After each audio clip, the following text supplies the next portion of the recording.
আইসিসির বিশেষ অনুরোধ সত্ত্বেও টি-20 বিশ্বকাপে ভারতে না যাওয়ার সিদ্ধান্তে অনড় বাংলাদেশ ক্রিকেট বোর্ড। আজ এক ভিডিও কনফারেন্সের পর নিজেদের অবস্থান আবারও স্পষ্ট করেছে বিসিবি। আজ দুপুরে আইসিসির সাথে বৈঠকে অংশ নেন বিসিবি সভাপতি আমিনুল ইসলাম ও অন্যান্য ঊর্ধ্বতন কর্মকর্তারা।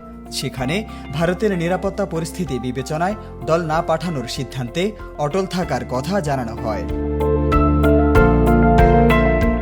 বিশ্বকাপের সূচি ঘোষণা হয়ে যাওয়ায় আইসিসি বিসিবিকে এই সিদ্ধান্ত পুনর্বিবেচনার অনুরোধ জানায়। তবে ক্রিকেটার ও অফিসিয়ালদের নিরাপত্তাকে সর্বোচ্চ অগ্রাধিকার দিচ্ছে বিসিবি। বাংলাদেশের ম্যাচগুলো ভারতের বাইরে কোনো নিরপেক্ষ ভেন্যুতে সরিয়ে নেয়ার প্রস্তাব পুনরায় দিয়েছে বোর্ড। বিসিবির সাফ কথা, খেলোয়াড়দের সুরক্ষা নিয়ে তারা কোনো আপোষ করবে না।